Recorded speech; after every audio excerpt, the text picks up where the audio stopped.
Okay, we are live. Hello, hello, everyone. Thank you for joining today, Rohit. For those of you who are uninitiated, we are, what do you call it? This is our kind of weekly dev workshops going over all the really cool tools in our ecosystem. So before I start rambling, I guess, Rohit, I'll kick it off to you to introduce yourself. Yeah, of course. Thanks for having me, Emily. I'm Rohit, and I work at Reown as the head of developer relations. A little bit about me, I'm based in Spain, but I'm originally from India. Uh, Apart from working most of my time, I like reading quite a lot. I also like exercising, and I like to ride motorcycles. It's pretty simple, but I have a lot of fun doing all of these things. That is not simple. If anything, it sounds incredibly scary and dangerous, but I guess that makes Don't you worry, I'm safe. super cool. Yeah, I mean, I guess maybe we can dive into it. Tell us a little bit about Reown, what it enables devs to do. If you have slides, feel free to bring it up, or we could just talk about it. Sounds good. Yeah, I do have slides, but I could probably give a better introduction by throwing light on some of the history of Reon. So I Yeah, think yeah. most people know Reon as Wallet Connect, which was its former name. So now there's two separate entities. One is Reon, which where we have different SDKs for both wallets and Web3 applications. And Wallet Connect is more of a network layer, which is an ecosystem of wallets. And you must have seen this almost in every Web3 application. If you see a powered by Wallet Connect QR code, which you use to scan and connect, you know that the tech is being powered by us. So where Reon comes in is we have SDKs sort of built on top of the Wallet Connect network. So one of the SDKs is called AppKit, which is, again, like the name says, it's mainly for Web3 applications who want to power end-to-end wallet connections and interact with any of the blockchains and want their users to have a sort of abstracted experience in doing this. And WalletKit is sort of for wallets that want to make themselves available in the Wallet Connect network, make sure that they have a seamless experience connecting with the existing applications. So this product is fully chain agnostic, so you can use Polkadot, Cosmos, EVM, non-EVM, anything that you want to use it with, you can do that. And to tie this all together, we have a cloud product, which is where you can sort of go create project IDs, look at analytics of either your applications or your wallet, how many downloads you've had, and things like that. So that's a quick overview of Reon and formerly known as Wallet Connect. Oh, that's cool. I didn't know there was like the cloud part of it. Very interesting. I guess if we could kind of dive into okay, everyone knows Wallet Connect, I feel like. If you're in the Web3 space, definitely I've seen it everywhere. What was the motivation for moving over to Reown and the rename and all of that?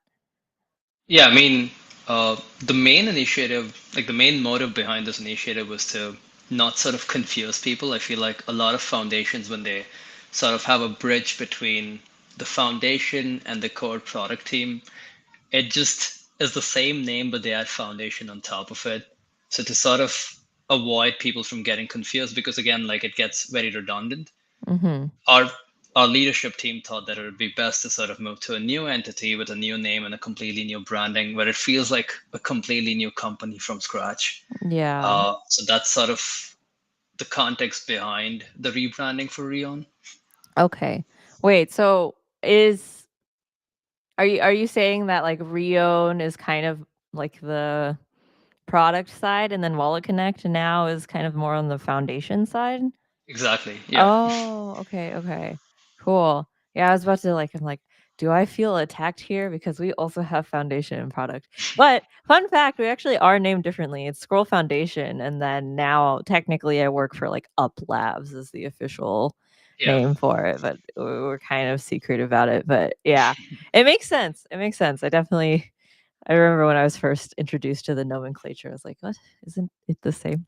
Um, but yeah, I mean, I think it would be helpful to kind of see AppKit in action. I don't know if we want to dive into the workshop immediately. We don't have to, but maybe just like understanding the use case for devs, especially right now, we are in the middle of a hackathon, right? Yeah. And like why they would start plugging it in. Um, So To address all of those questions, I do have like a simple presentation that I could probably share. It's Yeah. gonna hardly take maybe 5 to 6 minutes, and then we can directly jump into a demo if Yeah, that's yeah. okay. No worries, no worries. I think it's always good to have visuals. Sure. Give me 1 second. Let me put it in slideshow. Can you guys see it? Yes. Oh, it's beautiful. I like this color scheme. Yeah, I mean that comes with the new branding. Yeah, yeah. But yeah, I'll keep it super simple. I think I already gave you a very quick overview, but this particular workshop is more about AppKit because I feel like that's where we could sort of help people building on Scroll and this particular initiative. So the reason why AppKit exists and why people should use it is fairly simple. I'm not going to shell anything. So I have two simple images. So without AppKit, you sort of need to piece different wallet infra together to sort of cater to different audiences with different preferences. So a lot of people traditionally used to plug in just MetaMask directly or Phantom directly or have a connection model using Ledger or Trust. But without doing this, if you use AppKit, we sort of have a single modal where you can connect with 420 different wallets, depending on which chain you support your application on. And you can also use abstraction tools like social logins to sort of give a bridge between Web2 users and Web3 users and sort of onboard anybody. So you have many types of users, many types of wallets, and we sort of tie in all of this together. So this way, projects and companies don't have to worry about a lot of maintenance because, again, developers may know that if you plug in more tools, it also means a lot of overhead maintenance work. And the best part about AppKit is when you get the project ID from Reown's cloud and plug it into your AppKit model, we sort of give good data about your users. So you can see where most of your connections are from, what kind of websites are they interacting on, or what wallets they're using, which networks are they using the most, things like that. So you can sort of get to know your audience a little better. And you can integrate AppKit in less than 15 minutes, so you can sort of focus on building your application. So that's one of the main parts of why AppKit exists. So apart from this, there's a few more things. So this is what the modal looks like if you look on the right side. So you can either use your email ID or you could select any of the pre-configured social logins that we provide. And also the traditional Wallet Connect QR code, which you can scan and connect your wallet with. And you could also see this all wallets button where, oh, sorry, you could also see this all wallets button where it says that there's 370 plus wallets to choose from Woof. and connect your wallet with. So yeah, that's the best part. It's super abstracted, very easy to integrate. So you can sort of understand your users and also meet your users where they are. You don't have to ask them to, move to a different wallet just to interact with your application. We sort of give them the modes for them to do that. And you can also support all of the latest standards either on EVM or Solana or maybe Bitcoin. Uh, so what exactly does AppKit do that's different from, just providing a connect wallet button? So one thing that I already mentioned a couple of times is social login. But with social login, we also give you a dedicated ENS profile. So if you were to create, let's say, an account using Google login, you can create sort of a WCN.id, which is nothing but walletconnect.id, which is an ENS subdomain that you can create for free. Uh, and this is a good way for us to onboard new users. And we also have in-modal swaps and on-ramp.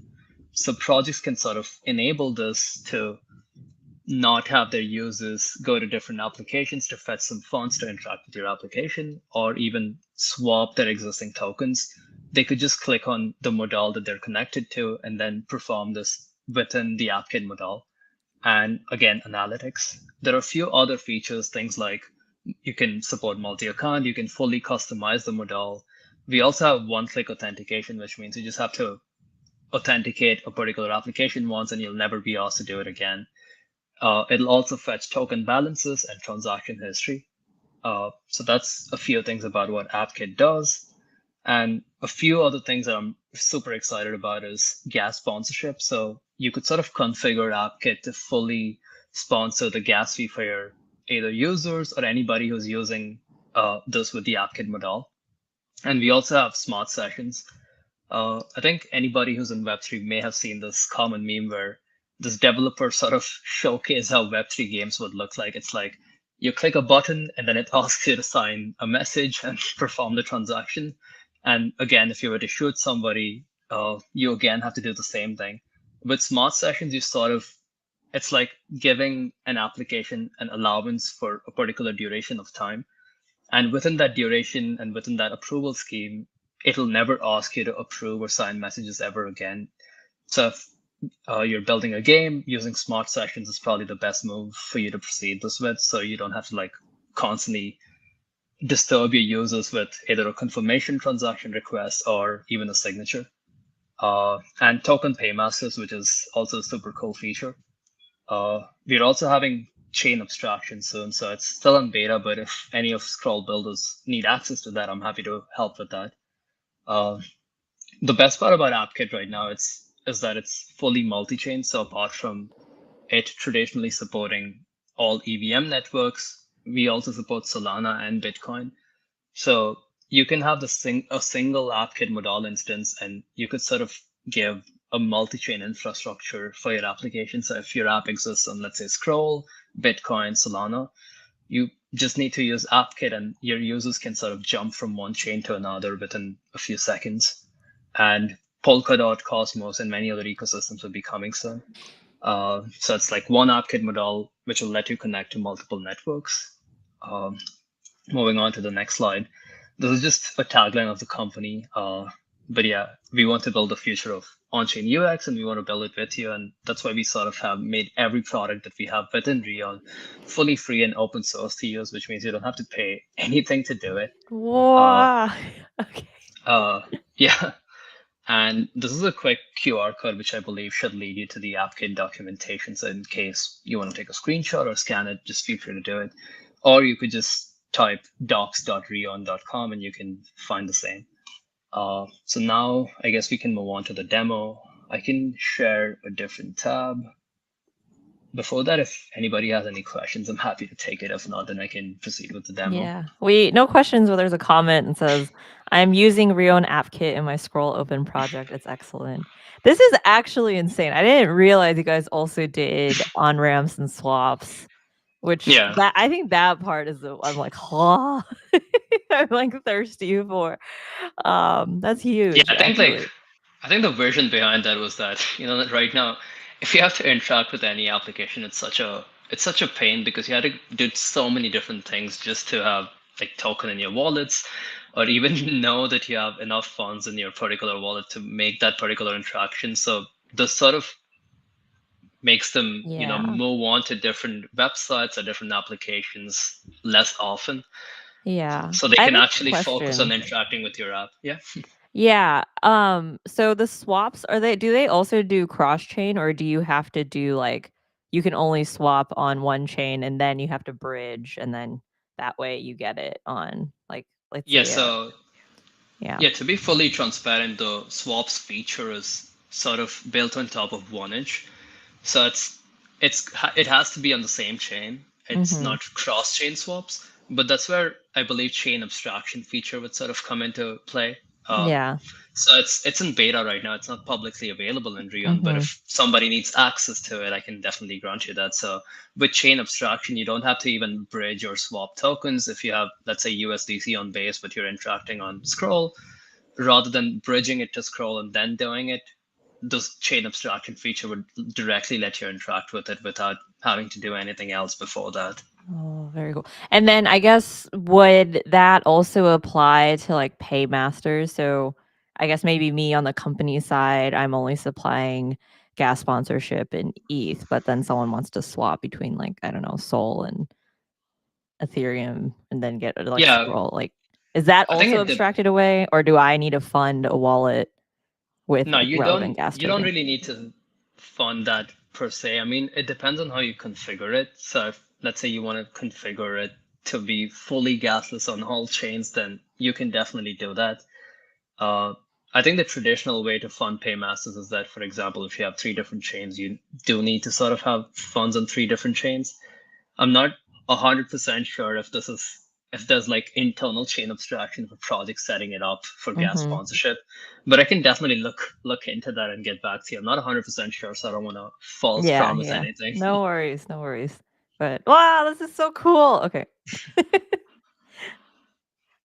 Yeah. Okay, let's dive into the demo, I guess. Awesome.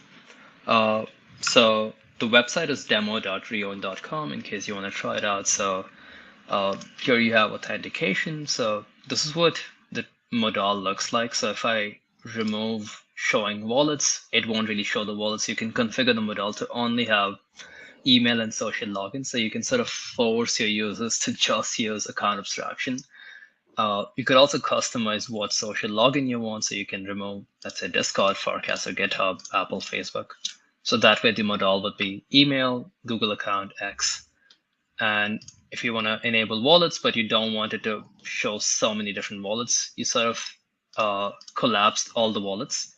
So once you do this, it'll just say that you can continue with the wallet. And when you click on this, it'll show all the different wallets that's available. And here you can see that you can also configure all the available networks. So you could even remove Solana, or you can enable Solana. You could do the same for Bitcoin. So if you continue with the wallet, if you click on continue with wallet, it'll show you which wallets are multi-chain and which aren't. So Phantom, MetaMask, and Magic Eden are all multi-chain, which means you could connect with EVM networks, Solana, and also Bitcoin, except MetaMask, of course. And you could also see things like features. So I can actually quickly connect my wallet on Ethereum. Give me 1 second. Okay, so it's connected now. I'm gonna show you what this particular feature looks like. So if I want to disable this, you'll see that the buy crypto button would sort of disappear. This is where the on-ramp functionality comes into picture. So you could remove that if you want. You could also enable swaps. So this is what the modal for swap would look like. You could also remove that. You can enable things like send and receive and see what it looks like. And you could fully customize it. So I could have it green if I want. I could have the text as large. I could change the font. I could switch to light mode. Basically, you can fully customize it however you want. So this is how the demo looks like. It's fairly simple, but the main reason we built this demo is we didn't have a proper way to showcase it in a playground. So our engineers sort of shipped this to showcase everybody what AppKit would look like. Very cool. And it's open source. So say if I'm like a new wallet, I guess I can just go to your GitHub and then add myself into options. Yep. So with wallets, I think the main thing is you need to sort of test out if your wallet would, work well with the Wallet Connect QR code, which is the Wallet Connect network. It's fairly easy. You could just use the WalletKit SDK to integrate it here and there. And once that is done, within the Reown's cloud, where you sort of obtain a project ID from, you can make a submission. So what the submission looks like is if your wallet is on Play Store, you put the Play Store link. The same for App Store. You can also configure which chains it supports. And rather than you having to make a pull request, we sort of give you this onboarding flow within the cloud. So once you configure all of this for your wallet, you could sort of submit it for an approval. And if we see everything and if it matches and if it connects properly, we sort of approve it, and then it'll automatically appear within the AppKit modal. So every time you see an AppKit modal and you click on 390 plus wallets, your wallet would start appearing there. It's a fairly, I mean, it seems lengthy when I say it, but it's fairly easy to get this done. And the best way to do it would be to keep it like no code. So we don't want people to jump from one GitHub repo just to create a simple PR, especially if the person creating this is not technical. We sort of want to give them a way to do it in no code fashion. Okay. Very cool. Yeah. Anybody has any questions, I can take it up. I don't see any questions per se. Another comment. What's up? I remember you from your third web days. Hey, Samarth. Yeah, I remember him as well. Cool. I could actually walk through the code. I mean, it's not going to be a hands-on coding session or anything, but I can no show you how worries. easy it is. Yeah. I think that's helpful. Of course, give me 1 second. I'm going to pull this up.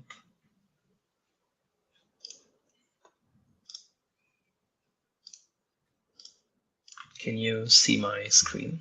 Let me Yes. Awesome. Uh, so as you can see, I'm running a simple application on Next, which is using AppKit. So there's a few things that you need to do on Next, which is separate your particular code base into config and context. So within config is where you sort of create your adapter for your AppKit model. So if you're more of a WalkMe person, you could sort of import the WalkMe package, which we give here, as you can see, Reown/AppKit adapter WalkMe.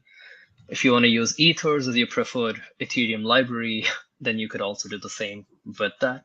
But I'm more of a WalkMe guy, so that's why I've configured my code base with WalkMe adapter.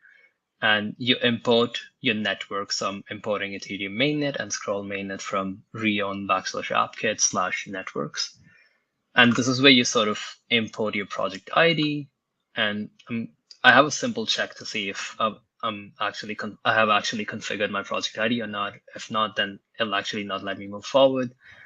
And this is where I create an instance of WalkMe adapter. So this is fully optional unless you want to, put specifically configure your storage to have cookie storage. You can just skip this. Same with SSR. The two mandatory parameters that you need to pass is the networks, because you sort of tell the WalkMe adapter which networks to use, and then your project ID. And I export this so I can import it in my context file. And in my context, I again import project ID and WalkMe adapter from my config file. And create AppKit is where all the magic happens, because this is where you create an instance of the AppKit model, and you can import this from Reown/AppKit. If you're using React, you can use React. We also have 8 other frameworks to pick from. So if you're more of a mobile guy, you could use any of the mobile framework or libraries that we provide. Or if you're more of a web guy, then you can use React, Next, Vue, or JavaScript. And you again import networks. So as you can see, I'm again importing mainnet and scroll. And I'm going to skip past some of the other import statements, the same for checking if project ID has been configured. And you can set up metadata for your application. So this is fully optional, but unless you want to fully configure your app to have the metadata, you could set a name, description, URL, and the icon for your application. And here I create the instance of AppKit, as you can see, and I'm passing an adapter, which is the WalkMe adapter that I created in my previous file that I imported in this. And you could also set custom chain images. So if you don't like the one that's in the default model, you can pass the chain ID, and then you can import and you can pass on the customized network logo that you want to use. And then you pass your project ID and network. You could also configure your default network to mainnet, but let me change it to scroll just to see what it looks like. And you can pass the metadata. And we also have a parameter called features, which is where you can configure everything from social logins, email wallets, if you want to enable analytics or not, and things like that. But the best part is all of this is actually optional. So even if I remove this, it'll still have email and social login. I've just kept it here for reference purposes. And I can set the theme mode if I want to set it to light or dark. In this case, I'm setting it to light. And when you sort of create the main function in your page.tsx file, all you need to do is pass an instance of the AppKit button within your return snippet. And the AppKit network button is what will let you select between network and switch from it. So I only need 2 buttons, one to connect and one to switch network. And let me see if this is running. So it's already running. I can actually share another tab and see what this example looks like. Give me 1 second. So it's fairly simple, nothing as fancy as the demo app that I showed before. So you have a simple connect wallet button. So if I click on continue with a wallet, click on MetaMask, it'll show a prompt. I'm not sure if you can see it or not, but it's showing me whether to connect or not. So I'm going to connect my wallet. And you can see that my wallet is connected to Ethereum.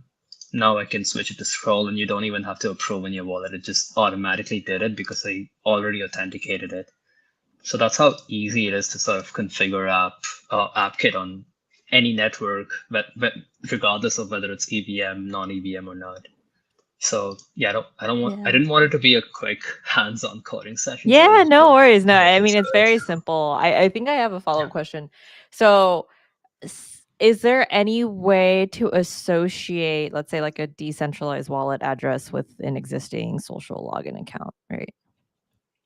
You mean, so for example, if I have rohit.eth, let's assume that it points to an EOA address. Are you saying that can I link this EOA address to a social login method? Yeah, so I guess like the assumption here is like maybe my first time onboarding, I onboard via a social login, and I'm assuming it creates like its own like wallet in the background, Yeah. right? Yeah. And then later on, I download my own MetaMask because I want like more control. Can I Yeah. link the MetaMask to my existing social login? So there is a way to do it. Just for clarity, for example, if you do the opposite, so let's say you set up with MetaMask and then you want to enable social login on that, that's not something that's possible, but the Mm-hmm. reverse is. So if let's say this is my first time using a Web3 application, sign up or sign in with my Google account using the AppKit model, it sort of creates a custodial or a non I mean, it's custodial in the beginning, so it creates a custodial account for you and it sort of pegs that to your Google account, which is what you use to sign up. So there is also a flow for you to make it fully EOA or fully non-custodial by exporting the private key. So Mm. once you do that, you could sort of get full control over your account. You could even, import it to MetaMask or any other wallet of your preference. So that way you can definitely link these two things together. But then the only issue is you don't have a recovery method that you may have when you didn't go through this flow. So if let's say I don't procure my private key and I don't fully switch it to an EOA address, I do have a recovery option. So even if I don't know my private key, I can just log in with my social account and then Right. connect with it. But Okay. once you go through that flow, that's when you cannot it's not like backward compatible, is my point. Yeah. Okay. Cool. So there's not a world where I can like I wouldn't be able to like do social login and then just like associate a MetaMask account, like a wallet address with that, and then oh, today I forgot to sign in with my Google account. I can still connect with MetaMask and it'll refer to the same Yeah. point. Yeah, okay. Oh, Billy responded, you would need to create two functions so a deterministic would happen on a smart contract level based on the email encoding. I'm not a huge smart contract Yeah, engineer, I'm so like, I oh, I can't don't comment on remember that. this one. Maybe you can elaborate, Billy. Maybe Um, for the next workshop, you can actually have Billy teach this. maybe. Yeah, because that was one of the things when I was really frustrated with like social logins, especially I think one of them was like I was doing like an event ticketing. I was using an event ticketing platform and then I logged in with my social account because I was like, oh, okay. And then I logged in again later with my MetaMask account and it was like two separate profiles and I couldn't connect the two and it was really annoying. And Yeah. it was just like it worsened the experience, I think, for people who are crypto native. Yeah. Um, yeah, the wallet is based on the email predetermined. Yeah, that's correct. Yes.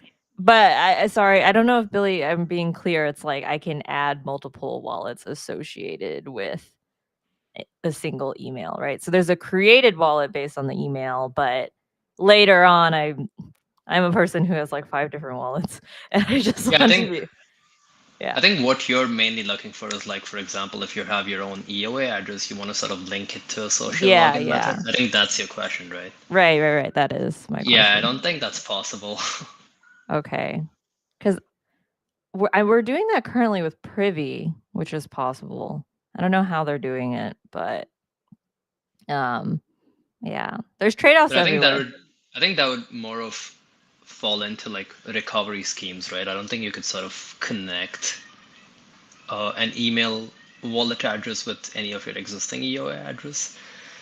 Again, that's probably an assumption, but that's just the understanding that I have right now. Maybe Billy can tell me. Maybe, hopefully. But I mean, regardless, this is really cool. Um Yeah, no, the on-ramp swaps part is actually huge. Um, I don't think I know any other providers or like similar functionality elsewhere. Um, feel free to say there's we're the only one. We have no competitors. No, I think Third Web has it, and probably Dynamic does too. Oh, okay. I'm not sure if they have the swaps functionality, but I think they do have an on-ramp functionality, if I'm not wrong. At least I saw like a marketing announcement by Third Web. Oh, okay. Well, I am not in those circles, so I haven't heard it. But yeah, I mean, AppKit's open source and free, which is actually really cool. Yeah. Um, yeah. I mean, I don't have to hold you forever. So very straightforward, super easy. Oh, I guess the last piece is how do we stay up to date? Like, what's the docs link? Is it just docs.reown.com or? Yeah, that's correct. It's docs.reon.com. Yep. And then if you want to follow you guys on Twitter, is it? I don't remember what it is off the top of my head. Oh, I actually prepared a QR code for that. I can Oh, share it. okay, perfect. Second. Yeah, I mean, this is my socials, but you could probably see Rion tagged in my Twitter profile and then follow them. Okay, cool. Um, so yeah, I mean, check it out. Oh, I guess this is another thing. Um, referral code Reown. If you guys, I say this every stream for now. Scroll Open is happening. 100K in prizes. Winners have the potential to go on and work with us IRL at a campus we're hosting in Malaysia. Registrations are closed, but if you still want to join, the existing app has like a referral code section. So if you plug in Reown, we'll let you in, and you can start working and building on anything and incorporate it as part of the experience. I do believe like product experience is part of the judging criteria. So really good opportunity. I saw what Adam says he's already using it. So +1 to that. But yeah, I guess if that's all we have, I'll count down from 5, let the lag kind of catch up, and then otherwise I'll let you go. And I'm excited to see, I don't know, projects that end up using this as part of their whole flow. Yeah, So, absolutely. Likewise, Emily. okay. 5, 4, 3, 2, 1. Okay, well, thank you so much, Rohit. This was super enlightening and helpful. And yeah, I love it when people just do like the feature list because it really clarifies what's going on, as opposed to like marketing announcements, TBH. Okay, cool. Well, Thanks have for a great having me, rest of Emily. your day. Yeah, absolutely. Yeah, you too.